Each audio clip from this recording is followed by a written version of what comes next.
It's Friday, everyone. Yes, it is. I'm Eric Connor. And I'm Nada Irampur. It just feels good to say that out loud. Nice, yes. We went through, kind of We did. Eventful week, we could call it, Sure. with all that rain. Meteorologist Evan Durrani now with the perfect timing of these storms with the weekend. Look An uneventful weekend? Yeah. Okay, thank you. I think people are itching for an uneventful weekend. Yes. An outdoor weekend. Yes. Yeah. Sounds good. Spend some time outside. You can do it as early as today. We're starting to see those dry skies ensue. Last night was the final push of moisture through San Diego County, and now you can see how we are watching as all that wet weather breaks apart. A couple hours ago, we did have a few more of those scattered showers on hand, as you can see, but now going into the 6 o'clock hour, we are back to dry skies. For the forecast this afternoon, I will say, despite the fact that we're drying out, temperatures are still staying on the cooler side of normal. Upper 50s, maybe hitting 60 degrees by the coast and inland. I'd say keep a warmer jacket with you through the day, as not only do we have very rare opportunities to wear warmer jackets, but of course it will stay cool for the day and then warm up throughout the weekend. Coming up, we'll talk more about what to expect. We'll also take a look at those rain totals from the last 4 days all together. Back to you. This morning here, firefighters worked quickly to put out a fire overnight in the Claremont area. It happened just after 1 this morning at a home in the 5100 block of Bowdoin Avenue. Firefighters say when they arrived, they saw flames coming out of the garage. No other area in the home was damaged. The cause of the fire still not known. Firefighters say one person was taken to the hospital, but it was due to pre-existing conditions. Now, a traffic impact alert. Caltrans will be closing some lanes on northbound Interstate 5 in La Jolla starting tonight. This is going to have a big impact. News 8's Jenny Day live near Gilman Drive and La Jolla Colony Drive, working for you here to find alternate routes. Jenny. Yeah, this is a popular stretch, but good news, you do have some options, and crews are gearing up for this project. A lot of heavy equipment here on the side of the freeway, and I want you to know that all lanes of traffic will be open during the day. It will, however, go down to 1 lane overnight. 3 of the 4 lanes on this portion of the 5 North will be closed tonight and tomorrow. The closure will be from 7 p.m. to 11 a.m. Again, 1 lane open on the northbound side of the 5 freeway tonight. Could be a little slow right after rush hour and then Saturday and Sunday morning. Again, this is at Gilman Drive and La Jolla Colony Drive. Caltrans tells us they have worked closely with the contractor to minimize traffic, but they also say that they need to safely get some bridge work done. It's all part of a $1.6 billion project. You may remember another portion of the 5 was shut down in December near the beach. Really snarled traffic. So you have been warned. I am told the focus of this work tonight will be on preserving existing infrastructure, improving safety, and modernizing the corridor to meet current and future transportation needs. So as for alternate routes, that does include the 15 and the 163. You can also take the 8 to the 805. You can expect the most delays where the 5 North and 52 West meet, because that is closest to where all this bridge work is happening. The on and off ramps at La Jolla Colony will also be completely closed. They, of course, do have detour signs. We just want you to know and be prepared that this is happening. Caltrans, you may have seen in our video there, actually does already have message boards out there to give drivers a heads up. So to recap, there will always be at least 1 lane open, but overnight, tonight here in La Jolla and tomorrow as well, you can expect delays. We are also told that if you live in this immediate area, to expect construction noise and those big bright lights as they do their work. And finally, they tell us to remind you to be work zone alert. Again, these guys and gals are working out here on the freeway in the middle of the night, so go slowly, give them some space, and our roads and bridges should be better for it. Jenny Day, News 8. Jenny, thank you. And with all the recent rain, you may have noticed more potholes opening up along your commute. A little bumpier of a route this morning. News 8's Chris Grow working for you to show how people can report any damage from the storms. Chris, people are doing this, right? Yeah, people are indeed going ahead and reporting those potholes. You can look at either the last 7 days. You can look at from when this rain event started by about the 16th to today. That's what we did. We wanted to see just how many potholes in and around the city have been reported. Take a look at your screen.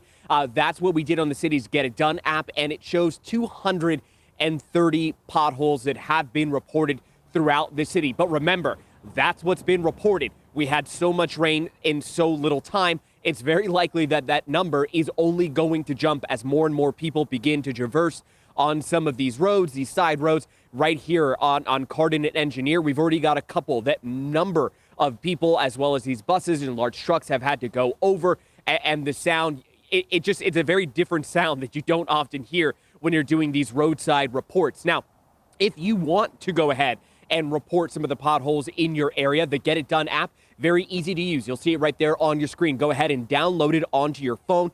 Make note of the potholes, where it is, exactly what it is that you're seeing. Take photos. That does help as well, too.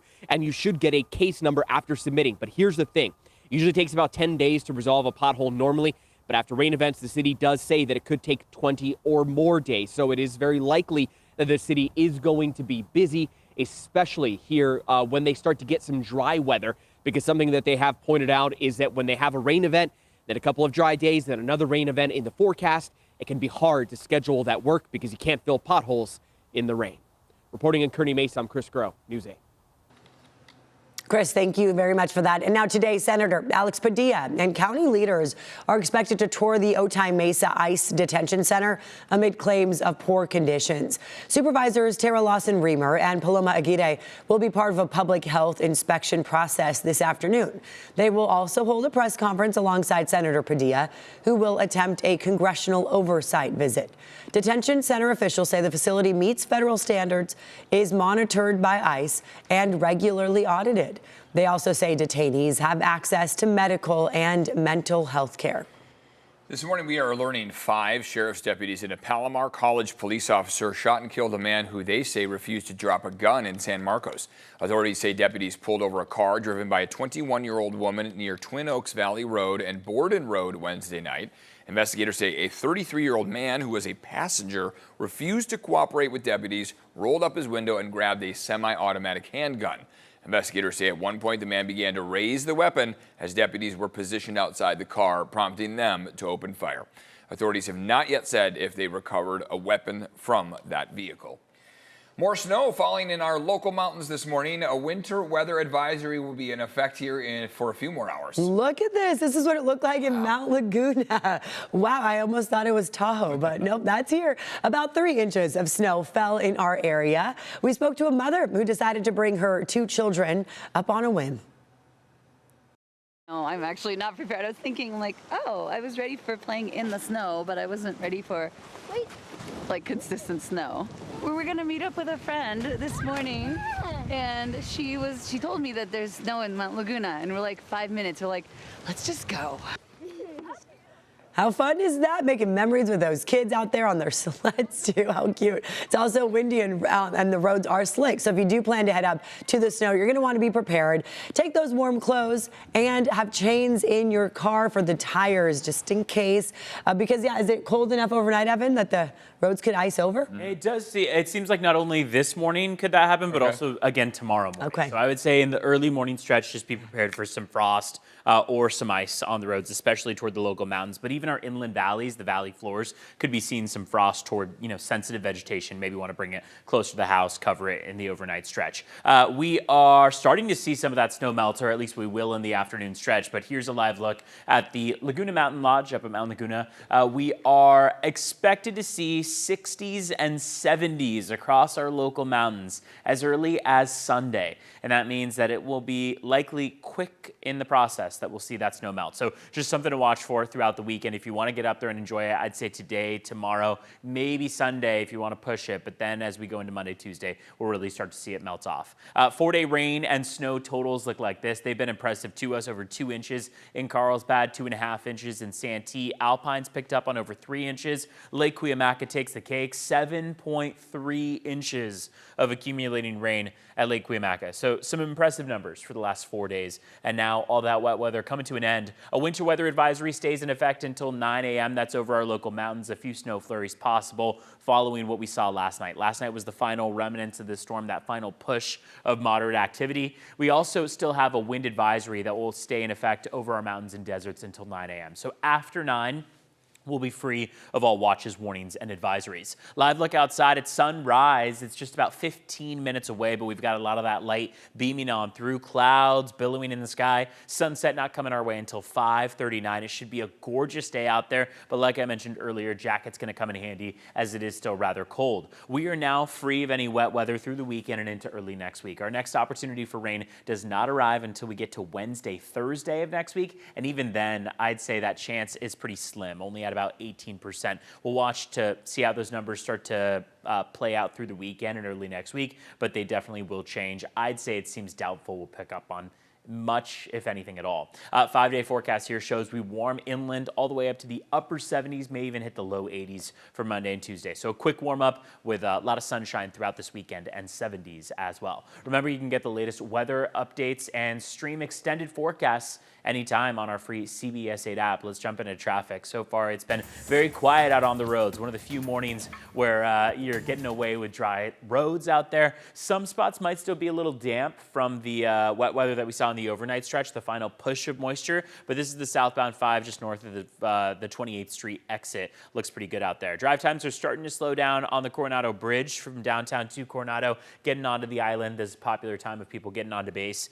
20 miles per hour, still only going to take you 7 minutes to get across the bridge.